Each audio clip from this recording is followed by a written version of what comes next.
Hello guys, this side Gaurav Bhateja and आप सबका स्वागत है सीएलसी के डिजिटल प्लेटफॉर्म पे। तो गाइस, आज हम सब लोग मिल रहे हैं for the solution of the paper MTS 13 जो कि आपका 19 अप्रैल को हो रहा है एंड फुल सिलेबस टेस्ट है। तो पहले क्वेश्चन से शुरुआत करते हैं विदाउट वेस्टिंग एनी टाइम। आइए, बहुत वेल बैलेंस्ड, बहुत प्यारा पेपर है, शुरुआत करते हैं। इसने बोला है which of the following reason is incorrect in terms of evil quadrate. आप सब जानते हैं बायोडाइवर्सिटी में लॉस के चार बड़े रीजंस हैं: हैबिटेट लॉस, फ्रेगमेंटेशन, को एक्सटिंक्शन, एलियन स्पीशीज इन्वेजन। ये सब चार बड़े रीजन आपके पास हैं जो बायोडाइवर्सिटी लॉस के हैं। उसमें उनको मिला के आप एविल क्वाड्रेट बोलते हो। और प्रीवियस ईयर में बायोडाइवर्सिटी एनालिसिस करने में अपने को पता लगता है कि इस एविल क्वाड्रेट से खूब सवाल आते हैं।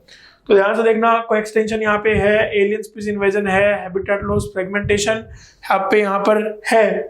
प्रीडेशन का यहाँ से कोई कनेक्शन नहीं है, मतलब ये इनकरेक्ट है in the reason in the terms of evil quadrate. चलिए next question, which of the following member of Pteridophyta can be considered as precursor of seed habit. आप सब जानते हैं precursor of seed habit heterosporous जो Pteridophyta थे, या जो heterospory pteridophyta के कैरेक्टर थी, उस कारण से यहाँ पर सीड हैबिट का प्रिकर्सर इसको माना जाता है। ठीक है, तो हेटेरोस्पोरस टेरिडोफाइटा के एग्जांपल है सिलेजिनेला साल्विनिया। आपके पास यहाँ पे थर्ड ऑप्शन में आपको दिख रहा है लाइकोपोडियम, इक्विजिटम, साइलोटम। ये सारे ऑप्शन यहाँ पर क्या हो गए? गलत। बहुत easy question. Tassels, corn cob में टेसल्स के बारे में पूछा बेटा आपसे। तो आप सब जानते हैं कि जो टेसल्स होते हैं वो पॉलन ग्रेन को कैच करने के लिए बनते हैं। मतलब ये हेरी स्टिग्मा है, हेरी स्टाइल है, मॉडिफाइड स्टिग्मा एंड स्टाइल है, जो कि पॉलन ग्रेन्स को कैच करने के लिए आपके पास यहाँ पे प्रेजेंट होते हैं। तो आंसर विल बी फोर्थ। अब आपसे पूछा है कि इनमें से आपको देखो, जब भी आप किसी पर्टिकुलर स्टेटमेंट बेस्ड क्वेश्चन को सॉल्व करने जाएं तो आपको ये आइडिया होना चाहिए कि पूछा क्या है। तो यहां पर आपसे क्या पूछा है? Incorrect statement. तो देखते हैं, डेड प्लांट्स के remain, leaves, bark, flower, dead remains of animal, faecal matter, इन सबको मिलाकर क्या बोलते हैं? डेट्राइटस। करेक्ट है। डेट्राइटिव और डेट्राइटस को स्मॉलर पार्टिकल्स में तोड़ता है, जिसको कैटाबॉलिज्म बोलते हैं। इनकरेक्ट। क्यों इनकरेक्ट? क्योंकि बेटा स्मॉलर पार्टिकल्स में तोड़ने का प्रोसेस क्या कहलाता है? फ्रेगमेंटेशन, ना कि कैटाबॉलिज्म। तो ये सेकंड वाले में फ्रेगमेंटेशन आंसर आएगा, तो इनकरेक्ट हो गया। Water soluble organic nutrients go down into the soil and get precipitated by process called leaching. Organic नहीं बेटा, यहाँ पर इनऑर्गेनिक आएगा, मतलब ये भी क्या हो गया? इनकरेक्ट। ग्रेजिंग फूड चेन है वो प्रोड्यूसर से स्टार्ट होती है, बिल्कुल ग्रेजिंग प्रोड्यूसर से स्टार्ट होती है, बड़े ऑर्गेनिज्म की तरफ जाती है। ह्यूमिफिकेशन में डार्क कलर्ड एमोर्फस सब्सटेंस जिसका ह्यूमस है उसका एक्यूमुलेशन होता है, ये भी करेक्ट है। तो इनकरेक्ट स्टेटमेंट आपके पास यहाँ पर दो आपको देखने को मिल रही हैं, b and c. Answer will be fourth. B भी इनकरेक्ट है और सी भी इनकरेक्ट है। ए डी ई यहाँ पर क्या है? करेक्ट। तो अगेन बहुत अच्छा क्वेश्चन है। ऐसे क्वेश्चंस में क्या थोड़ा टाइम लग जाता है, और बायोलॉजी में जिन भी क्वेश्चंस में थोड़ा टाइम कंज्यूम हो जाए वो क्वेश्चन थोड़े अच्छे ही माने जाते हैं। ठीक है, नेक्स्ट देखते हैं। सेल बायोलॉजी, सेल डिवीजन का सवाल है।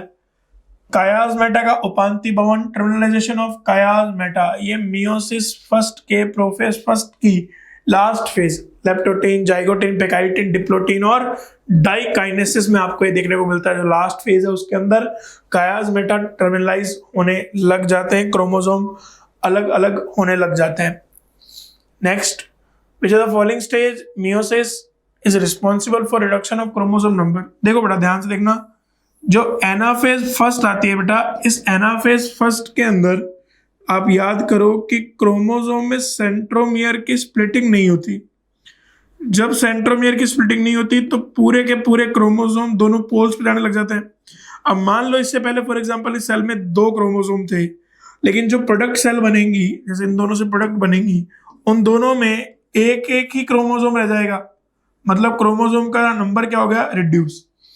जबकि बेटा जब भी एनाफेज सेकेंड या नॉर्मल एनाफेज होती है तो स्प्लिटिंग हो जाती है, तो क्रोमोसोम आधे आधे हो जाते हैं। जैसे मान लो पहले इस सेल में एक क्रोमोसोम था इस सेल में, अब ये आधा इस तरफ चला गया, आधा इस तरफ। डॉटर सेल में नंबर तो एक एक ही रहा, तो नंबर तो सेम ही है। तो क्रोमोसोम का नंबर में रिडक्शन कौन सी फेज में होता है? एनाफेज फर्स्ट में। ये बहुत इंपॉर्टेंट सवाल है आपके सामने, बहुत प्यारा सवाल। Next question, during the puree biotech, देखो हर टॉपिक से बड़ी अच्छे कवरेज करेगी इस पेपर में। वो कह रहा है प्योरिफिकेशन ऑफ डीएनए के अंदर, रिकॉम्बिनेंट डीएनए टेक्नोलॉजी के अंदर एडिशन करना है चिल्ड किसका, चिल्ड क्या डालते हो, मेथनॉल, प्रोपेनॉल, एथेनॉल, ड्यूटेनॉल। तो आप याद करो डीएनए को निकालने के लिए आप क्या डालते हो बेटा, chilled ethanol. Answer will B third, chilled ethanol डालता है, right. Next question morphology, Asteraceae family, sunflower की फैमिली का नया ऐड क्वेश्चन है, नई ऐड फैमिली है। आपसे रे फ्लोरेट और डिस्क फ्लोरेट का नेचर पूछा है, ठीक है। चलो यहां पर एक ट्रिक बता रहा हूं, ध्यान से देखना। ट्रिक क्या है बेटा आपके पास, ट्रिक है अभिषेक जो बच्चन है वो कहां नाचा, डिस्को में नाचा।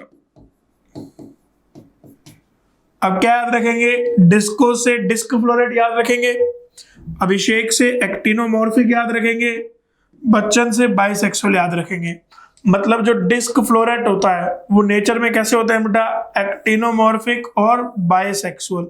देखो थर्ड ऑप्शन। दूसरी बात, अभिषेक बच्चन की वाइफ का नाम ऐश्वर्या राय है, राय मतलब रे अब फीमेल है। अपन को तो सिर्फ इतना याद रखना है कि राय से क्या याद रखना है, यूनिसेक्सुअल। बस अपने को तो ये याद रखना है, ठीक है ना। मतलब रे फ्लोरेट कैसा होता है, यूनिसेक्सुअल। तो हमारा कॉन्सेप्ट क्लियर हो जाएगा, क्वेश्चन हमारा सही हो जाएगा। साइड हो जाएगा, इस ट्रिक को लिख लेना, बहुत इंपॉर्टेंट ट्रिक है, इससे आपका बहुत सारा क्वेश्चन आसानी से लग जाएगा। नेक्स्ट देखो, पूछा है which of the following pollination does not require colourful और फ्रेग्रेंट फ्लावर्स। मतलब ऐसा इनमें से कौन सा पॉलिनेशन है इसमें कलरफुल फ्लावर्स की नीड नहीं होती। तो इंसेक्ट है, जूफिली, और नहीं तो इस सब में एनिमल्स इन्वॉल्व है कहीं ना कहीं, तो यहाँ पे तो फ्रेग्रेंट कलरफुल फ्लावर्स की नीड पड़ती है। बट विंड पॉलिनेशन ऐसा है जिसमें आपको कोई फ्रेग्रेंस की, किस तरह के कोई कलर की कोई नीड नहीं, क्योंकि विंड पॉलिनेशन में जो एजेंट है ये एबायोटिक एजेंट है। एबायोटिक मतलब ये नॉन लिविंग एजेंट है, इसको कोई नीड नहीं है, ठीक है। Next, increasing production of sugar cane crops. आप सबको पुरानी ट्रिक याद ही है, जीआरबी ऑसम डूड वाली। तो जी फॉर जिन्होंने नहीं देखा बेटा वो पीवाई की उसमें पूरी ट्रिक बताई हुई है plant growth and development chapter की, जाके देख लेना। ध्यान से देखो, यूट्यूब पे अवेलेबल है वो। जिब्रेलिक एसिड आएगा प्रोडक्शन ऑफ शुगर केन के लिए, grapes, sugar cane, bolting, malting, इनके सब के लिए किसका काम बेटा है, जिब्रेलिक एसिड का। पैराइटल प्लासेंटेशन कहाँ नहीं मिलता, आपसे पूछा है। ध्यान से देखते हैं पैराइटल कहाँ नहीं मिलेगा। देखो मस्टर्ड, कैबेज, कॉलीफ्लावर, इन सब के अंदर पैराइटल प्लासेंटेशन ब्रेसिकेसी आपको देखने को मिलता है। चिली सोलेनेसी का मेंबर है, और सोलेनेसी मतलब टमाटर की फैमिली। टमाटर में आप याद करो सारे कौन सा है, एक्साइल प्लासेंटेशन है। तो चिली के अंदर पैराइटल आपको नहीं देखने को मिलेगा, थर्ड ऑप्शन जाएगा। यूकैरियोट में most of the cell organelle duplicate कब करते हैं, समरी की लाइन है, आप सब जानते हैं सेल ऑर्गेनल कब डुप्लीकेट करते हैं, जीवन। डीएनए का रेप्लिकेशन कब होता है, DNA replication occur during S phase. तो आंसर चला जाएगा यहाँ पे डुप्लीकेशन ऑर्गन का जीवन। How many ATP and NADPH2 are required for synthesis of one molecule glucose during Calvin cycle. चलो ध्यान से देखो, आप सब जानते हैं कि एक CO2 के लिए जब केल्विन साइकिल चलता है तो एक केल्विन साइकिल में 3 ATP लगती हैं और 2 NADPH2 लगते हैं। ग्लूकोज की बात करेंगे तो ग्लूकोज के अंदर बेटा आपके पास 6 कार्बन्स होते हैं, तो यहाँ पर 3 6 18 ATP एंड 2 6 12 NADPH2 का खर्चा होगा। तो आंसर क्या जाएगा, 18 ATP 12 NADPH2, फर्स्ट आंसर यहाँ पे करेक्ट हुआ। नेक्स्ट पूछा है कि आप एनिमल की होस्ट सेल में, एनिमल होस्ट सेल में आपको एलियन डीएनए भेजना है। देखो जीन गन तो मेथड किसके लिए यूज होता है, प्लांट के लिए। हीट शॉक मेथड किसके लिए यूज करते हैं, बैक्टीरिया के लिए। आपको कंफ्यूज करने के लिए मैक्रो और माइक्रो 2 तरह के ऑप्शन बनाए गए, बट आप सब बहुत अच्छा पढ़े हुए हो तो आप सबको पता होगा कि एनिमल के लिए माइक्रो इंजेक्शन है, डायरेक्ट न्यूक्लियस में एक बहुत पतली पिन से आप एलियन डीएनए को भेज देते हो, माइक्रो इंजेक्शन उस कैटेगरी का नाम है। नेक्स्ट क्वेश्चन इकोलॉजी का आपसे प्रोडक्टिविटी के बेस पे आपसे GPP R NPP दिया है, तो आपको पूछना है कि NPP क्या होता है। तो अपन सब जानते हैं GPP मतलब ग्रॉस प्राइमरी प्रोडक्टिविटी, R मतलब रेस्पिरेटरी लॉसेस, तो NPP क्या है, net primary productivity. Answer will be fourth. Next question पूछा है which of the following, what is the role of RNA polymerase first. तो आप सब जानते हैं बेटा आरएनए पॉलीमरेज फर्स्ट जो होता है वो आर और एन ए का ट्रांसक्रिप्शन करता है। एक्सेप्शनली 5S जो आरएनए है उसका ट्रांसक्रिप्शन कौन करता है? RNA polymerase third. बाकी 5 को छोड़ के 28S, 18S और 5.8S इन तीनों का ही ट्रांसक्रिप्शन कौन करता है बेटा? RNA polymerase first. तो आंसर विल बी फोर्थ। यहाँ पे आरएनए पॉलीमरेज फर्स्ट इन तीनों टाइप के आरएनए का ट्रांसक्रिप्शन करता है। एचएनआरएनए या एमआरएनए जो प्रिकर्सर है इनका सेकंड आरएनए पॉलीमरेज ट्रांसक्रिप्शन करता है। नेक्स्ट बोल रहा है क्लोरोफिल की स्ट्रक्चर। तो आप सब जानते हैं क्लोरोफिल की स्ट्रक्चर में सेंट्रलाइज जो आयन होता है वो आयन कौन सा होता है बेटा? मैग्नीशियम। तो बोल रहा है कि क्लोरोफिल की स्ट्रक्चर को बनाने के लिए कौन सा आयन मस्ट है? तो मैग्नीशियम। नेक्स्ट पूछ रहा है count the number of haploid structure in angiosperms from following. इनमें से बोल रहा है हैप्लॉइड स्ट्रक्चर्स को ढूंढो। तो आप देखो आओ, एंटीपोडल सेल एम्ब्रियो सैक का पार्ट है, एन सिनर्जिड भी एम्ब्रियो सैक का पार्ट है, n primary endosperm nucleus 3N zygote embryo बनाएगा 2N polar nucleus, n embryo sac का पार्ट है ये, एग गैमीट है, एन मेल गैमीट भी, एन एम्ब्रियो 2N और एंडोस्पर्म 3N। देखो 1N 2N 3N 4N और 5 स्ट्रक्चर ऐसी है यहाँ पर जो कैसी है? हैप्लॉइड है। डिप्लॉइड पूछ लेता तो आंसर आप दे देते, ट्रिप्लॉइड पूछ लेता तो आंसर आप दे देते, कुछ भी पूछा आप आंसर दे सकते हो। कॉन्सेप्ट अगर एक बार क्लियर हो गया तो आंसर देने में कोई खास दिक्कत नहीं आती। नेक्स्ट क्वेश्चन आपको बोला है कि glycolysis is present in all living organism. तो आप सब जानते हैं कि वेदर कोई ऑर्गेनिज्म एरोबिक हो, कोई एनारोबिक हो, प्रोकैरियोट हो, यूकैरियोट हो, उस सब के अंदर ग्लाइकोलाइसिस आपको देखने को मिलता है। तो ये करेक्ट है। कह रहा है no ATP is found by SLP in glycolysis. बोल रहा है एसएलपी मतलब सबस्ट्रेट लेवल फॉस्फोराइलेशन ग्लाइकोलाइसिस में नहीं होता है, उससे एटीपी नहीं बनती, तो इनकरेक्ट है। आप सब जानते हैं एसएलपी ग्लाइकोलाइसिस में होता है, सबस्ट्रेट लेवल पे चेंजेस होते हैं, एटीपी भी उससे बनती है। ठीक है, तो assertion is true but reason is false, यहाँ पे आंसर जाएगा।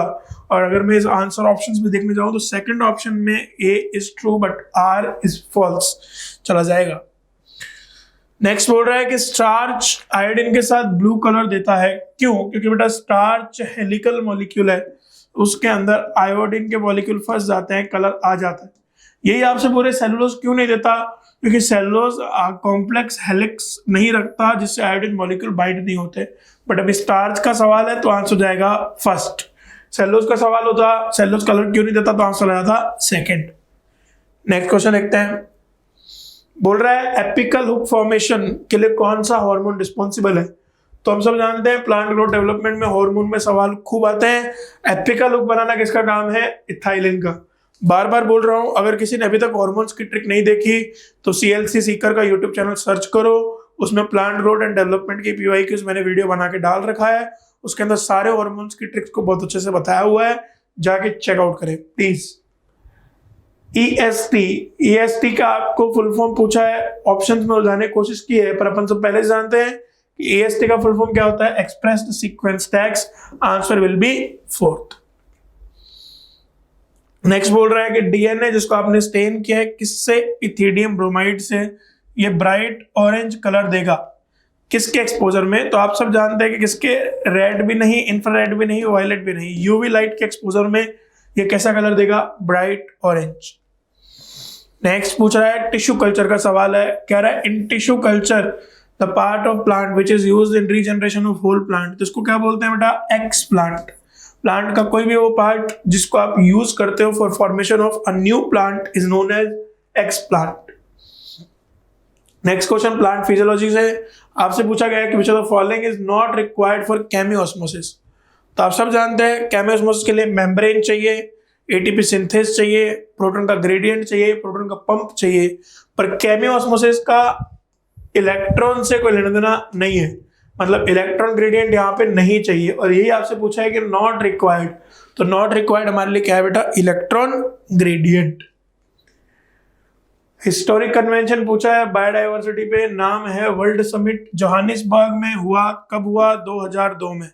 अर्थ समिट कहाँ हुआ था? रियो डी जनेरियो 1992 में। दो ही आपके पास इस टाइम पे कन्वेंशन हैं जो आपको याद रखने हैं, तो वर्ल्ड समिट 2002 में जोहानिसबर्ग में हुआ था। PS1 का रिएक्शन सेंटर का मैक्सिमा किस पे आता है बेटा, आप सब जानते हैं 700 नैनोमीटर पे। PS2 का 680 नैनोमीटर पे। तो PS1 का सवाल है, आंसर आएगा 700 नैनोमीटर। फिर से AR का सवाल है, आइए करते हैं।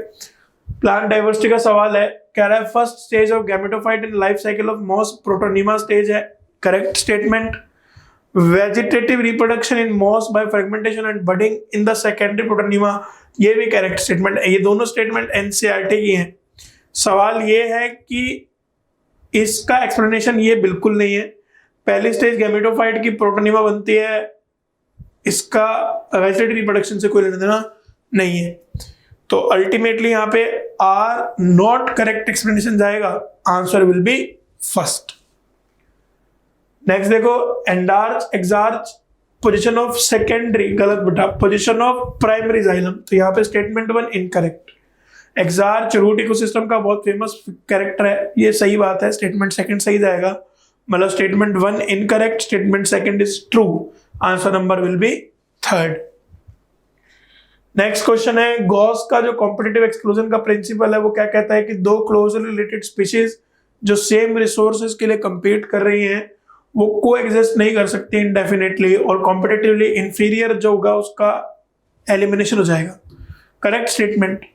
इन जनरल वो कह रहा है carnivores are more adversely affected by competition than herbivore, ये गलत है स्टेटमेंट, क्योंकि हर्बीवोर्स ज्यादा अफेक्ट होते हैं as compare to carnivores by competition.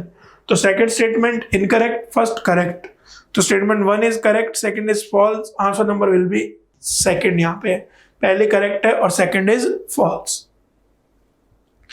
Next question पूछ रहा है, how many different type of rRNA are present in 80S ribosome. तो आप सब जानते हैं कि 80S राइबोसोम जो होता है उस 80S के अंदर 2 यूनिट होती हैं, कौन कौन सी बेटा, 60S और 40S।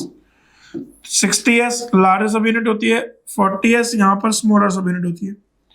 तो 68S में कौन कौन से RNA होते हैं, 28S, 5.8S और 5S RNA यहाँ पे पहले से होता है।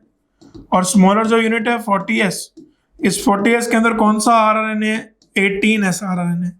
टोटल कितने टाइप के हो गए, 4 टाइप के, 28, 5.8, 5 और 18। ठीक है। नेक्स्ट पूछा आपसे, विच of the following is correctly match. Mutualism दोनों का फायदा होता है, जीरो नहीं हो सकता। कमेंसलिज्म में एक का फायदा एक को जीरो, मतलब एक को नो इफेक्ट, तो ये भी नेगेटिव नहीं हो सकता। एमेंसलिज्म में -0 होता है, प्लस माइनस नहीं होता। पैरासाइट एक को फायदा एक को नुकसान, प्लस माइनस, मतलब फोर्थ करेक्टली मैच्ड एसोसिएशन है। नेक्स्ट आपसे पूछा है फिर से करेक्टली मैच कौन सा है, देखते ध्यान से। ग्लाइकोलाइसिस में पायरुवेट डिहाइड्रोजनेज नहीं, ये लिंक रिएक्शन में लगता है। सिट्रेट सिंथेज का ऑक्सीडेटिव डीकार्बोक्सिलेशन, ये पहला स्टेप है। सिट्रेट सिंथेज जहां लगता है वहां ऑक्सीडेटिव डीकार्बोक्सिलेशन नहीं होता। ऑक्सीडेटिव फॉस्फोराइलेशन ETS माइटोकॉन्ड्रिया में चलती है, करेक्ट है। TCA EMP नहीं, ग्लाइकोलाइसिस EMP होता है, इनकरेक्ट है। मतलब सिर्फ थर्ड ऑप्शन यहाँ पे क्या जाएगा बेटा, करेक्ट। अब आपसे प्लांट मॉर्फो में एक मैचिंग करवाई जा रही है, करते हैं। लीफ टिप टेंड्रिल्स P में होता है, मतलब A आएगा यहाँ पे। किसी भी सिंपल लीफ और कंपाउंड लीफ की पहचान यही होती है बेटा कि सिंपल लीफ की जो बड है वहां पर एक्सेल में आपको बड मिलती है, बट कंपाउंड लीफ में आपको लीफलेट्स पर कोई बड देखने को नहीं मिलती, यहाँ कोई बड नहीं होगी। ठीक है, तो कंपाउंड लीफ यहाँ पे B चला जाएगा। स्पाइन्स कैक्टस सब जानते हैं, यहाँ C आ जाएगा। Leaf pitcher plant Venus fly trap, इनके अंदर बेटा लीफ कैच करना चाहती है इंसेक्ट्स को। और फ्लैशी लीफ जो फूड स्टोर करती है वो गार्लिक अनियन की लीफ फ्लैशी होती है। तो ये मैचिंग है आपके सामने। अब A के साथ आप क्या मैच करेंगे, फोर्थ। B के साथ क्या मैच होगा, थर्ड। ऑप्शन नंबर जाएगा थर्ड। बाकी सब इसमें मैचिंग होगा अपने आप से, आपको ज्यादा मेहनत करने की नीड नहीं है। नेक्स्ट क्वेश्चन आपसे क्या बोला गया है, 2 स्टेटमेंट्स हैं।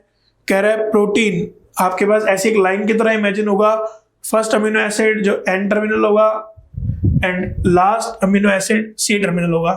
ठीक है, लेफ्ट हैंड फर्स्ट होगा N और राइट C, सही है बेटा, इसमें कोई डाउट नहीं है। एडल्ट ह्यूमन हीमोग्लोबिन में 4 सब यूनिट होती हैं, 2 टाइप की अल्फा 2 बीटा। ठीक है बेटा, ये भी करेक्ट है, मतलब both statements are true. Option number 4। पूछ रहा है which of the followings are cloning vector. तो YSC BSC वेक्टर है, PBR आप सब जानते हैं वेक्टर की तरह यूज होता ही है। प्रोब का वेक्टर से कोई लेना देना नहीं है, मतलब फर्स्ट सेकंड एंड फोर्थ ये सारे क्या है आपके पास वेक्टर्स। नेक्स्ट पूछा है करेक्टली मैच। तो आप सब जानते हैं कि A रिप्रेसर प्रोटीन नहीं बनाता, A क्या बनाता है ट्रांस एसिटाइलेज, Y क्या बनाता है आपके पास परमिएज, आइजिन क्या बनाता है रिप्रेसर प्रोटीन, तो ये गलत। Z क्या बनाता है बीटा गैलेक्टोसाइडेज, तो ये सही है, लैक ऑपेरोन का सवाल है, आप सब जानते हैं ZYA BPT, Z beta galactose, Y permease, A trans acetylase और I रिप्रेसर बनाता है, ठीक है। नेक्स्ट क्वेश्चन, वर्टिकल डिस्ट्रीब्यूशन की बात हो रही है of different species occupying different level. तो वर्टिकल डिस्ट्रीब्यूशन अलग अलग स्पीशीज अलग अलग लेवल पे आती है, इसको आप क्या कहते हो स्तरीकरण, स्ट्रेटिफिकेशन। तो answer will be 4th। Speciation, forestation, trophic level distribution, तीनों ही नहीं आ सकते, आसान सवाल है। नेक्स्ट क्वेश्चन है which of the following technique does serve the purpose of early diagnosis. मतलब ऐसी टेक्निक बताओ जिससे आप अर्ली डायग्नोस कर सको। तो सीरम यूरिन से अर्ली डायग्नोसिस नहीं होता, PCR से अर्ली डायग्नोसिस हो सकता है, एलिजा से हो सकता है, और रिकॉम्बिनेंट RDNA टेक्नोलॉजी भी अर्ली डायग्नोसिस का जो फीचर है वो सर्व करती है। तो आंसर क्या जाएगा यहाँ पे, second, third and fourth, answer will be first. इन सब में आपको अर्ली डायग्नोसिस देखने को मिलता है। 2 स्टेटमेंट्स दिए अगेन आपको, कह रहा है लो टेम्परेचर परमानेंटली डीएक्टिवेट करेगा एंजाइम को, गलत हो गया। लो टेम्परेचर परमानेंटली डीएक्टिवेट नहीं करता, हाई करता है। इनहिबिटर को क्लोजली रिसेंबल होगा अगर सबस्ट्रेट के साथ, तो कॉम्पिटिटिव इनहिबिटर कहलाएगा, सही है। अगर क्लोजली रिसेंबल होगा तो कंपटीशन करेगा सबस्ट्रेट के साथ बाइंडिंग साइट के लिए, तो स्टेटमेंट सेकंड करेक्ट है। Statement 1 is false, second is true, answer will be 3rd। Next देखो, वो कह रहा है कि RNA mutates at slow rate, गलत, RNA फास्टर रेट पे म्यूटेट करता है। दूसरी स्टेटमेंट है वायरस जिनमें RNA जीनोम होता है शॉर्टर लाइफ स्पैन रखते हैं और इवॉल्व जल्दी होते हैं, करेक्ट है। पहले इनकरेक्ट है, सेकंड करेक्ट। फिर से statement 1 is false, second is true, answer will be 3rd। कह रहा है प्रोकैरियोट्स के अंदर, नेक्स्ट क्वेश्चन है, प्रोकैरियोट में नेगेटिवली चार्ज DNA कुछ पॉजिटिवली चार्ज प्रोटीन्स के साथ होता है, पॉलीएमीन्स, जिसको आप न्यूक्लियोटाइड बोलते हो, करेक्ट है। यूकैरियोट्स के अंदर negatively charge DNA is wrap around positively charge histone octamer to form nucleosome, ये भी करेक्ट है बेटा। DNA पैकेजिंग का सवाल है, दोनों स्टेटमेंट करेक्ट है, तो both statements are true, answer will be 4th। Next आपसे फिर पूछा है कि which of the following is correctly match, matching का सवाल आपके पास। लियोपर्ड और लायन, इनमें क्या होगा बेटा, म्यूचुअलिज्म हो नहीं सकता, कंपटीशन होगा, गलत। Cuckoo laying egg in crow's nest, brood parasitism, correct. Fungi ये म्यूचुअलिज्म है, इनकरेक्ट, प्रेडेशन नहीं है। कैटल अर्गेट और कैटल कमेंसलिज्म है, पैरासिटिज्म नहीं है, answer will B 2nd। Next question है, इसमें आपको क्या ढूंढनी है बेटा, इनकरेक्ट स्टेटमेंट ढूंढनी है। वो कह रहा है कि टेट्राड फॉर्मेशन लेप्टोटीन में होता है, गलत, टेट्राड जाइगोटीन में बनता है। एनाफेज के अंदर सेंट्रोमियर की स्प्लिटिंग होती है, क्रोमेटेड सेपरेट होते हैं, बिल्कुल करेक्ट है। टर्मिनलाइजेशन पेकाइटिन में होता है, गलत, डाइकाइनेसिस में होता है। Nucleolus Golgi complex reform during telophase, correct है। Crossing over takes place between sister chromatid of homologous chromosome, ये भी इनकरेक्ट है कि क्रॉसिंग ओवर होता है नॉन सिस्टर क्रोमेटिड्स के बीच में। तो A, C और E आपको इनकरेक्ट ढूंढनी थी, तो सेकंड ऑप्शन चला जाएगा। A, C और E यहाँ पे क्या है, इनकरेक्ट। नेक्स्ट क्वेश्चन आपसे पूछा है which of the following is correctly match, तो लॉजिस्टिक ग्रोथ करेक्टली पूछा आपसे, ध्यान से देखना। लॉजिस्टिक ग्रोथ बोल रहा है तब होती है जब अनलिमिटेड रिसोर्स, गलत, तब लिमिटेड ग्रोथ होंगे तब लॉजिस्टिक होगी। अनलिमिटेड में कौन सी होती है, एक्सपोनेंशियल। एक्सपोनेंशियल बोल रहा है लिमिटेड, ये भी गलत। एक्सपेंडिंग पिरामिड कैसे बनता है, जब बेटा प्री रिप्रोडक्टिव ज्यादा होंगे एज कंपेयर टू रिप्रोडक्टिव और पोस्ट, तो एक्सपेंडिंग होगा। ये कह रहा है कि प्री रिप्रोडक्टिव एज के कम है लोग एज कंपेयर टू रिप्रोडक्टिव, तो ये गलत हो गया, एक्सपेंडिंग नहीं, डिक्लाइनिंग होगा। स्टेबल में प्री और रिप्रोडक्टिव बराबर होंगे तो स्टेबल होगा, आंसर करेक्टली पूछा है, तो 4th चला जाएगा। तो गाइस इस पर्टिकुलर क्वेश्चन में आपसे क्या बोला गया है, इस क्वेश्चन में आपसे बोला है कि आपको ई कोलाई के DNA की लेंथ बतानी है और ह्यूमन के लेंथ ऑफ DNA बताना है ह्यूमन के डिप्लॉयड सेल के अंदर। तो आप सब जानते हो कि ह्यूमन की डिप्लॉयड सेल के अंदर जो लेंथ ऑफ डीएनए है वो 2.2 मीटर है और ई कोलाई का जो डीएनए का लेंथ है वो है 1.36 मिलीमीटर। आप देखो आपको यहाँ पे milli, micro, centimetre, centimetre, micro, millimetre ऐसे करके आपको क्वेश्चन के ऑप्शंस में उलझाने की कोशिश की गई है, बट हम सब जानते हैं कि यहाँ पर ह्यूमन की डिप्लॉयड सेल 2.2 मीटर आएगा और ई कोलाई में 1.36 मिलीमीटर, तो आंसर चला जाएगा फर्स्ट। बहुत इजी क्वेश्चन है बट यूनिट से आपको उलझाने की ट्राई करिए। नेक्स्ट क्वेश्चन स्टेटमेंट वाला क्वेश्चन है। आप सब जानते हैं कि स्टेटमेंट बेस्ड क्वेश्चन आजकल खूब डोमिनेंट्स है, आने की चांसेस बहुत ज्यादा है।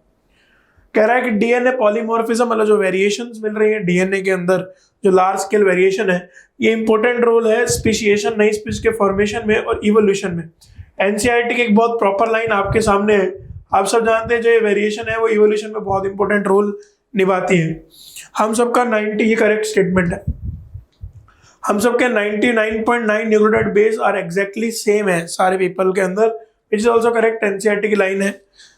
Chromosome 1 has the fewest gene 23 and Y chromosome has most gene 2968। ये स्टेटमेंट इनकरेक्ट स्टेटमेंट है। क्रोमोसोम 1 में सबसे ज्यादा जीन होते हैं, ठीक है, तो ये गलत स्टेटमेंट है।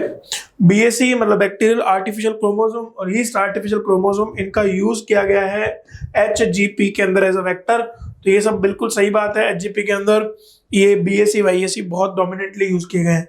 तो सी स्टेटमेंट इनकरेक्ट है। पूछा क्या है, ऑल करेक्ट ऑल इनकरेक्ट, सिर्फ सी इनकरेक्ट है, तो a b d are correct. Option number क्या चला जाएगा बेटा, थर्ड। नेक्स्ट क्वेश्चन आपसे पूछा है select number of mismatched pair, मतलब आपको वो पेयर का नंबर ढूंढना है जो यहाँ पे मैच नहीं है, ठीक है। क्रोमोसोम से शेप दी गई है। इस कैटेगरी का क्रोमोसोम से क्वेश्चन आने के चांसेस बहुत ज्यादा रहते हैं और ये कैटेगरी बहुत अच्छी है जहां पे आपको शेप कंपैरिजन करना है। तो आपसे बोला है कि मेटासेंट्रिक क्रोमोसोम होता है वो वी शेप होता है, करेक्ट है। सब मेटासेंट्रिक बोल रहा है जे शेप होता है, ये इनकरेक्ट है। तो आप पूछोगे सर सब मेटासेंट्रिक कैसा होता है, तो एल शेप होता है। टेलोसेंट्रिक आई शेप होता है, बिल्कुल सही बात है।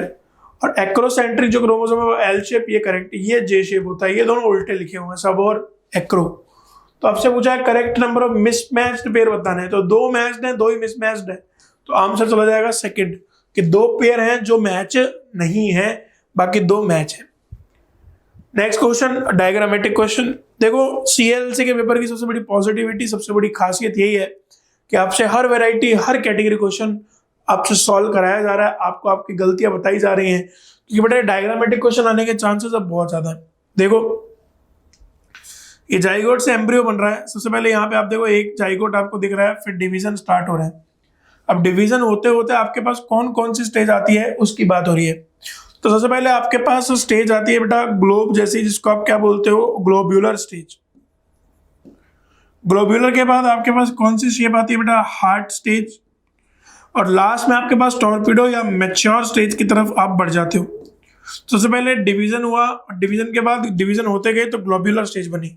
तो इनिशिएशन होगा सबसे पहले बी से, बी के बाद आएगा आपके पास डी, उसके बाद आपके पास ग्लोब्यूलर आएगी, शेप आएगी ए, उसके बाद आपके पास मैच्योर हार्ट बनेगा ई, और लास्ट में मैच्योर टॉर्पिडो आएगी सी। तो बी डी ए ई सी। अगर आप देखने जाओगे तो फोर्थ वाला ऑप्शन आपको एग्जैक्ट दिखेगा, जहां पे b d a e c option आपको दिख रहा है। बहुत सिंपल सवाल पर अच्छा सवाल, क्योंकि एनसीईआरटी लेवल पे ऐसे सवालों का बहुत डोमिनेंस रहता है, तो अपने को पहले ही सीख के चलना है। फिर से एक डायग्रामेटिक क्वेश्चन आपके पास एम्ब्रियोलॉजी का, सेक्सुअल रिप्रोडक्शन फ्लावरिंग प्लांट का, इसको पहचानते हैं। चलिए ध्यान से देखना, एनसीईआरटी का बहुत प्यारा क्वेश्चन है। ये आप सब जानते हैं, बहुत बड़ा कोटिलेडन आपको दिख रहा है, जिसको आप क्या बोलते हो, स्कूटेलम बोलते हो। सी देखो बहुत ही आपको छोटा या अनडेवलप्ड सा कोटिलेडन दिख रहा है, इसको आप क्या बोलते हो, एपीब्लास्ट। और डी यहां पर आपके पास क्या है बेटा, रेडिकल। ये देखो रेडिकल के ऊपर ये क्या है बेटा, आपके पास रूट कैप अगर पूछता तो, और उसके ऊपर आपको क्या देखने को मिल रहा है, इस तरह से यहाँ पर कॉलियो अराइजा। तो आपके पास ये सारे स्ट्रक्चर्स हैं। तो अभी अपने पास डी आज के दिन में क्या है, रेडिकल है। अगर आप ऑप्शंस को देखो तो the coleorhiza, the radicle, the root cap, the coleorhiza. Second option आपके पास करेक्ट है।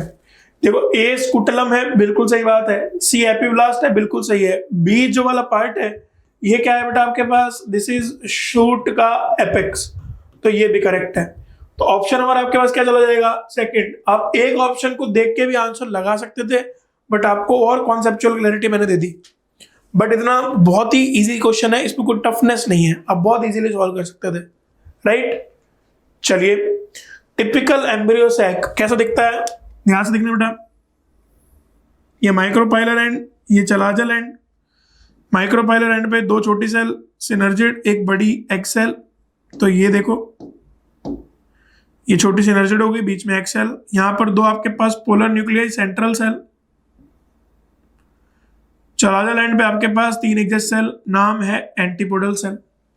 तो अरेंजमेंट क्या दिख रहा है आपको, पूछा न्यूक्लियस का अरेंजमेंट। तो यहाँ पर कितने न्यूक्लियस है, 3, यहाँ पर 2 और यहाँ पर भी 3। तो अरेंजमेंट क्या है, 3+2+3 अरेंजमेंट आपको यहाँ पे देखने को मिलता है न्यूक्लियस का। कहाँ पर, एम्ब्रियो सैक के अंदर।